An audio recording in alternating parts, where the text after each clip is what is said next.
अच्छा, यूट्यूब के सबसे बड़े सितारे मिस्टर बीस्ट की नकल कैसे की जाए? आज हम एक ऐसी ही वायरल वीडियो का जायजा लेने वाले हैं जिसने इंडियन यूट्यूब कल्चर की समझे एक-एक परत खोल कर रख दी है।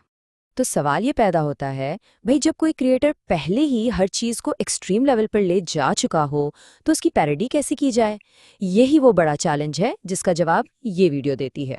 जवाब बहुत सीधा है। आप इससे भी एक कदम आगे बढ़ जाते हैं। वीडियो शुरू होते ही दावा करती है 100 मिलियन रुपए के बजट का और बस वहीं पर मिस्टर बीस्ट वाली फील और तंजिया अंदाज सेट हो जाता है। तो क्या है ये मिस्टर बीस्ट फॉर्मूला? पैसा, बहुत सारा पैसा, अजीबोगरीब चैलेंजेस और इतनी तेज एडिटिंग के पलक झपकने का भी मौका न मिले।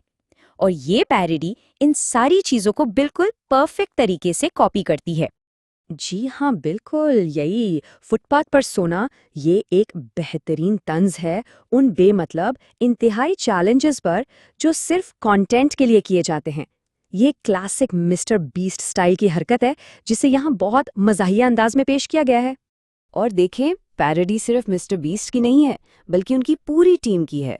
कार्ल और चैंडलर के जो किरदार हैं उन्हें मुसलसल अजियत दी जाती है, बिल्कुल असल वीडियोस की तरह, लेकिन यहाँ इसे और भी बढ़ा चढ़ाकर दिखाया गया है। और एडिटर को एक बिल्कुल ही अलग अफरा तफरी फैलाने वाले किरदार के तौर पर शामिल करना तो एक ज़बरदस्त टच है। तो अब शुरू होती है असल कार्रवाई, इंडियन क्रिएटर ओलंपिक्स। ये वो मैदान है जहां इंडियन यूट्यूब की सबसे बड़ी शख्सियात आपस में टकराने वाली हैं। पहला ही इवेंट टांगों से कैरम, मतलब शुरू से ही मुकम्मल अफरा तफरी है। हर मशहूर क्रिएटर का किरदार सामने आता है और फौरन ही उन पर तंज शुरू हो जाता है। और आखिर में मेडल का 50,000 में बिक जाना, ये यूट्यूब के हर चीज बिकाऊ है वाले कल्चर पर एक जबरदस्त चोट है। ये लाइन तो सीधा चौथी दीवार को तोड़ देती है।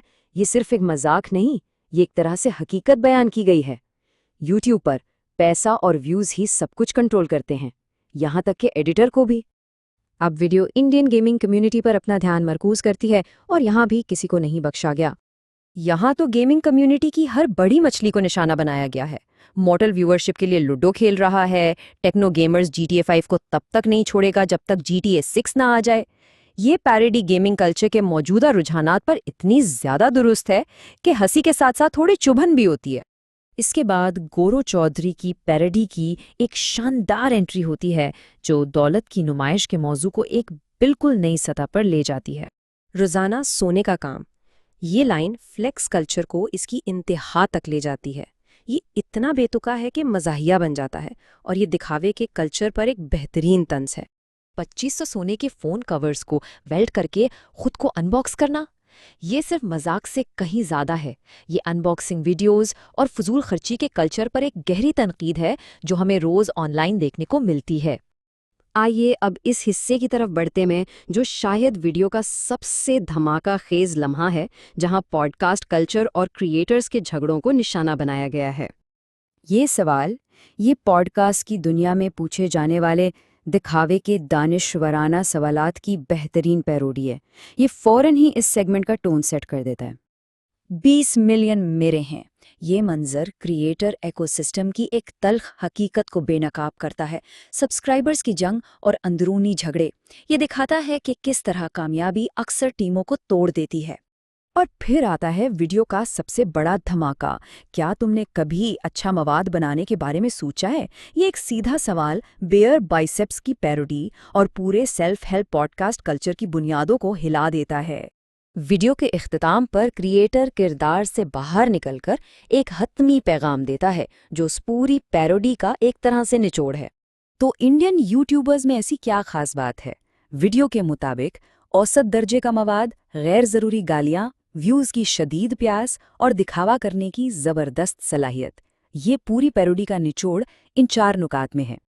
और फिर ये लाइन आती है, हम सब एक ही बेशर्मी में शरीक हैं। यहाँ क्रिएटर आईना अपनी तरफ मोड़ लेता है, ये मानते हुए कि वो खुद भी इसी सिस्टम का हिस्सा है जिस पर वो तंज कर रहा है। और ये खुदागाही इस पैरोडी को एक अलग ही सतह पर ले जाती है।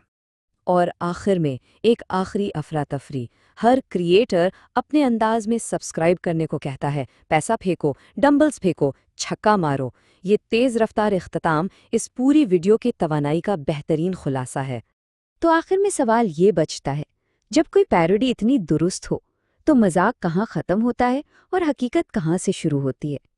ये वीडियो हमें हंसाने के साथ साथ ये सोचने पर भी मजबूर करती है कि हम जो ऑनलाइन मवाद देखते हैं उसमें और इस मजाक में आखिर कितना फ़र्क बाकी रह गया है।